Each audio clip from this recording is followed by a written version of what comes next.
Assalamualaikum warahmatullahi wabarakatuh. Pada video presentasi kali ini, kelompok kami akan menjelaskan mengenai manajemen dan komunikasi proses, yaitu dari mata kuliah sistem operasi. Sebelumnya, izin memperkenalkan diri kembali. Saya sendiri Taufik Eka Priyatna dari kelas IF19E. Lalu ada teman saya Bima Cakrawijaya dari kelas IF19E. Dan satu lagi teman saya Sejal Frendi Alfariski dari kelas IF19E. Namun izin tidak bisa mengikuti presentasi kali ini secara maksimal dikarenakan keadaan sedang bekerja. Baik, langsung saja ke slide selanjutnya. Sebelum berlanjut ke materi inti, saya akan menjelaskan mengenai apa itu proses terlebih dahulu. Proses adalah program yang sedang dieksekusi. Proses dapat juga didefinisikan sebagai unit kerja terkecil yang secara individu memiliki sumber daya dan dijadwalkan oleh sistem operasi. Proses berisi instruksi, data, program counter, register, pemroses, stak data, alamat pengiriman, dan variabel pendukung lainnya. Lalu ada konsep dasar yang terdiri dari multiprogramming, melakukan proses satu persatu secara bergantian dalam waktu yang sangat cepat atau bersamaan, yaitu atau bisa disebut hardware level. Setiap proses mempunyai satu virtual CPU. Lalu ada pseudo parallelism, yaitu melakukan lebih dari satu pekerjaan dalam waktu yang bersamaan, atau pseudo parallelism atau user level. Selanjutnya ada multiprocessing. Manajemen banyak proses di komputer multiprosesor, banyak proses di dalamnya.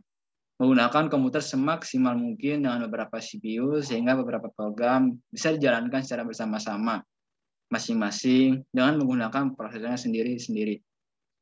Dan yang terakhir yaitu ada distributed processing atau computing.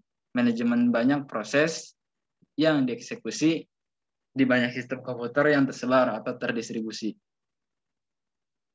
Lalu ada model proses yang terdiri dari sequential proses atau bergantian. Lalu ada multiprogramming dan CPU switching atau peralihan prosedur dalam mengolah satu proses ke proses lainnya. Secara konsep, setiap proses mempunyai satu virtual CPU, tetapi pada kenyataannya ada multiprogramming, maka akan lebih mudah menganggap kumpulan proses yang berjalan secara paralel. Berikut adalah diagram state proses yang terdiri dari baru atau new, berlanjut ke siap atau ready, lanjut ke test run atau jalan, dan selesai atau bisa berubah konsep yaitu dari siap, jalan, atau dalam input output atau event wait menunggu, lalu kembali ke siap kembali, ke jalan ke run lagi, menunggu instruksi untuk siap lagi, bisa berputar lagi lalu ke jalan, dan untuk terakhir keputusannya yaitu exit atau selesai atau terminate. Dan penjelasannya itu untuk new, proses yang sedang dibuat. Lalu ada running, proses yang dapat dieksekusi karena CPU tidak ada tugas atau tugas selesai. Lalu ready, proses menunggu jatah waktu dari prosesor, yaitu terus untuk mengenai waiting, proses sedang menunggu beberapa. Lalu ada terminate, proses yang sudah selesai dieksekusi. Selanjutnya yaitu mini PCB atau proses control block. Setiap proses digambarkan dalam sistem operasi oleh sebuah proses control block atau PCB. PCB berisikan banyak bagian dari informasi yang berhubungan dengan sebuah proses yang spesifik. PCB hanya berfungsi sebagai tempat penyimpanan informasi yang dapat bervariasi dari proses satu dengan yang lainnya. Dalam PCB berisikan banyak bagian dari informasi yang berhubungan dengan sebuah proses yang spesifik, termasuk hal-hal di bawah ini. Di antaranya yaitu terdapat status proses, yaitu status mungkin, new, ready, running, waiting, halt, dan juga banyak lagi. Yang kedua ada program counter, suatu stack yang berisi alamat dari instruksi selanjutnya untuk dieksekusi untuk proses ini. Yang terakhir ada CPU register. Register bervariasi dalam jumlah dan jenis. tergantung pada rancangan komputer.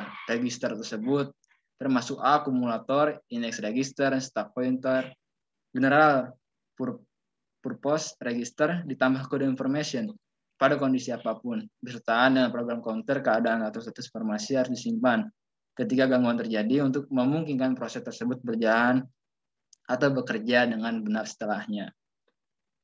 Lalu terdapat informasi manajemen memori yang berisikan suatu informasi sebagai nilai dari dasar dan batas register atau tabel peg atau halaman atau tabel segmen tergantung pada sistem memori yang digunakan oleh sistem operasi. Lalu ada informasi pencatatan yang berisikan tentang informasi jumlah dari CPU dan waktu real yang digunakan.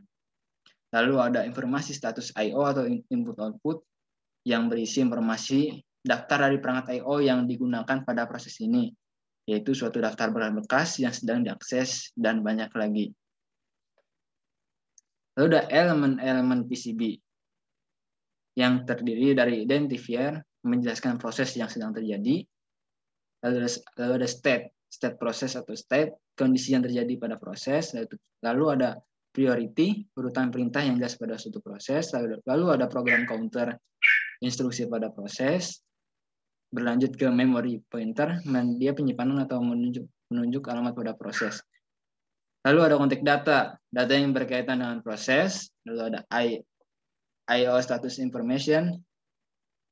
Dan yang terakhir ada accounting information, yaitu untuk memberikan informasi yang dibutuhkan. Operasi-operasi pada proses. Di antaranya ada penciptaan proses, terus penghancuran atau terminasi proses, lalu penundaan proses, pelanjutan kembali proses, memblok proses, membangunkan proses, menjadwalkan proses, dan yang terakhir memungkinkan proses berkomunikasi dengan proses lain atau komunikasi antar proses. Penciptaan proses sendiri melibatkan banyak aktivitas, yaitu yang pertama menamai atau memberi identitas proses, lalu menyisipkan proses pada senario proses atau tabel proses, menentukan prioritas awal proses, menciptakan PCB, dan mengalokasikan sumber daya awal bagi proses. Ketika proses baru ditambahkan, SO membangun struktur data untuk mengelola dan alokasi ruang alamat proses itu. Aksi ini berkaitan dengan proses baru.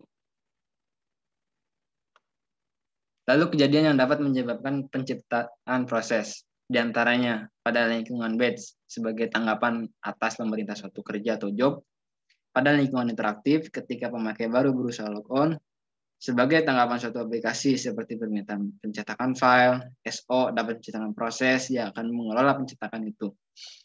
Dan yang terakhir, proses menciptakan proses lain atau proses anak, yaitu bercabang dari prosesnya. Di antaranya ada proses yang menciptakan child proses, lalu child proses dapat menciptakan proses baru, proses-proses dapat membentuk pohon hierarki proses. Baik, untuk penjelasan selanjutnya akan dijelaskan oleh teman saya, Bima Cakra.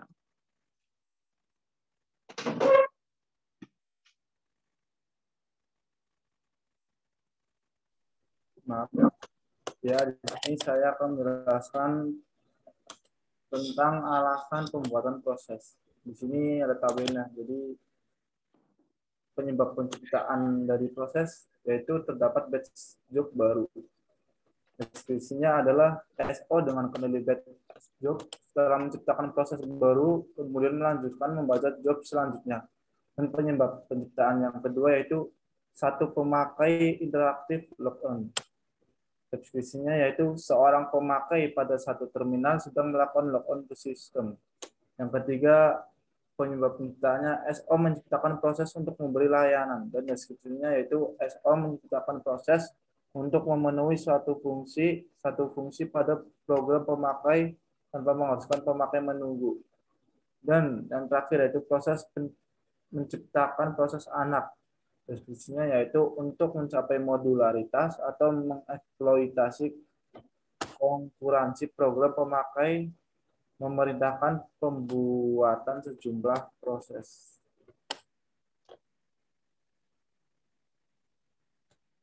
Dan contoh kasus penciptaan proses Berikut contohnya. Yang pertama yaitu unit. Proses baru diciptakan dengan sistem call fork atau SCF.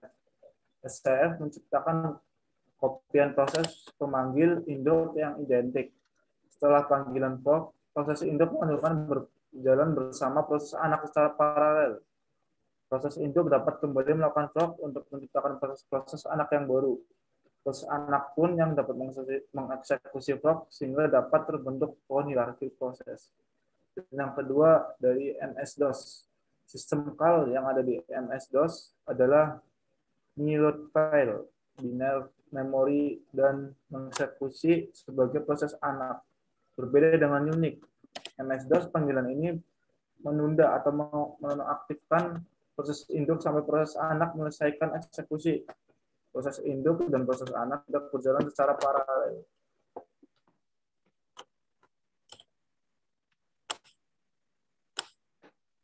Dan yang selanjutnya yaitu penghancuran proses. Dalam penghancuran proses yaitu melibatkan pembebasan proses dari sistem, yaitu satu, sumber daya yang dipakai dikembalikan. Dua, proses dihancurkan dari senare atau kabel sistem. Dan yang ketiga, PCB dihapus dari ruang memori, PCB dikembalikan ke pool bebas.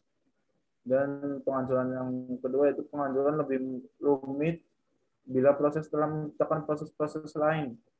Terdapat dua pendekatan dalam penghancuran tersebut, yaitu satu, pada beberapa sistem proses-proses turunan dihancurkan saat proses-proses induk dihancurkan secara otomatis. Kedua, beberapa sistem lain menganggap proses anak independen terhadap proses induk sehingga proses anak tidak secara otomatis dihancurkan saat proses induk dihancurkan.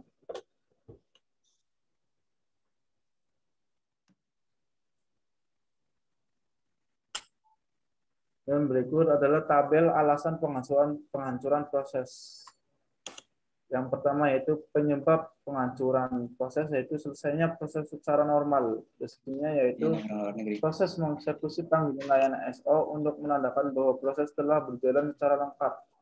Dan penyebab yang kedua, batas waktu telah terlewati. Deskripsinya yaitu proses telah berjalan melebihi batas waktu total yang dispesifikasikan. Dapat banyak kemungkinan untuk tipe waktu yang diukur, termasuk waktu total yang dijalani, jumlah waktu yang dipakai untuk dieksekusi, dan jumlah waktu sejak pemakai terakhir kali memberi masukan pada proses interaktif. Yang ketiga, penyebabnya memori tidak tersedia. Proses memerlukan memori lebih banyak daripada yang dapat disediakan sistem. Yang terakhir, pelanggaran terhadap batas memori. Deskripsinya yaitu proses mencoba mengakses lokasi memori yang tidak diizinkan akses. Dan ada penyebab selanjutnya dari penyebab penghancuran proses, yaitu terjadi kesalahan karena pelanggaran proteksi. Proses berusaha menggunakan sumber daya atau file yang tidak diizinkan dipakainya, atau proses mencoba menggunakannya tidak penuh diperuntukannya, seperti menulis file read only. Dan terjadi kesalahan aritmatika. Definisinya yaitu proses mencoba perhitungan terlarang seperti pembagian dengan nol atau mencoba menyimpan angka yang lebih besar daripada yang dapat diakomodasi oleh perangkat keras. Dan penyebab selanjutnya, waktu telah kadaluarsa. Penjelasannya, proses telah menunggu lebih lama daripada maksimum yang ditentukan untuk terjadinya suatu kejadian spesifik. Yang terakhir, terjadi kegagalan input atau output. Deskripsinya yaitu kesalahan muncul pada input atau output, seperti ketidakmampuan menemukan file, kegagalan read atau write setelah sejumlah maksimum percobaan yang ditentukan. Contohnya, semisal area rusak pada tab atau operasi tidak valid seperti membaca dari line printer.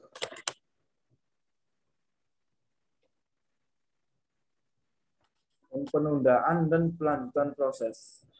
Di sini penundaan yaitu bisa disebut suspension. Adalah operasi penting dan telah diterapkan dengan beragam cara. Penundaan biasanya berlangsung singkat. Penundaan sering dilakukan sistem untuk memindahkan proses-proses tertentu guna mereduksi beban sistem selama beban puncak. Belum. Dan yang kedua, proses yang ditunda atau bisa disebut suspended process. Itu tidak berlanjut sampai proses lain merisam. Untuk jangka panjang, sumber daya proses dibebaskan. Keputusan membebaskan sumber daya bergantung sifat masing-masing sumber daya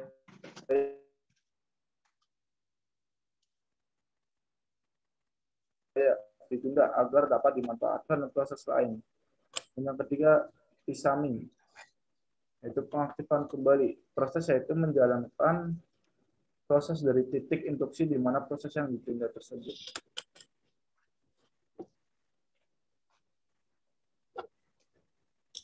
Dan operasi suspend dan resume sangat penting karena jika sistem berfungsi secara buruk dan mungkin gagal, maka proses-proses dapat disuspend agar di resume setelah masalah diselesaikan. Contoh kasusnya itu pada proses pencetakan. Bila tiba-tiba kertas habis, maka proses disuspend. Setelah kertas dimasukkan kembali, proses pun dapat di-resume.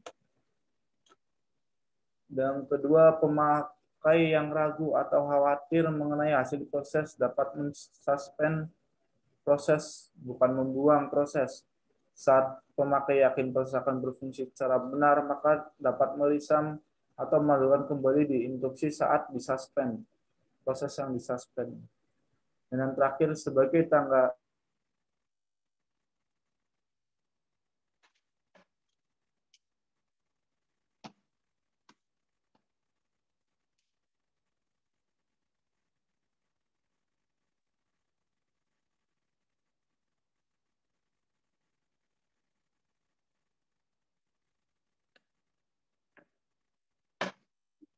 Naik.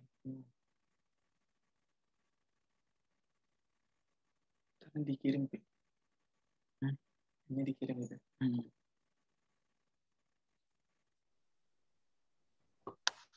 dan yang selanjutnya yaitu tahap penciptaan proses. Penciptaan proses dapat disebabkan beragam sebab. Penciptaan proses ini meliputi beberapa tahap. Tahap penciptaan adalah sebagai berikut. Yang pertama, satu identifier unik ke proses baru.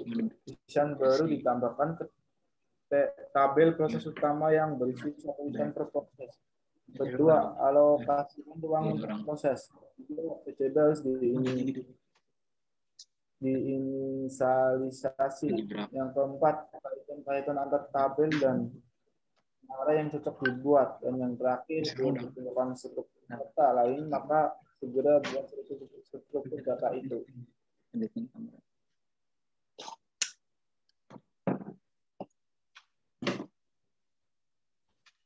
Baik, sekian presentasi dari kami. Mohon maaf bila ada kata-kata yang kurang berkenan ataupun dari materi yang kurang. Baik, tadi adalah presentasi singkat-singkat dari kami. Mohon maaf. Terima kasih. Wassalamualaikum warahmatullahi wabarakatuh. Waalaikumsalam warahmatullahi wabarakatuh.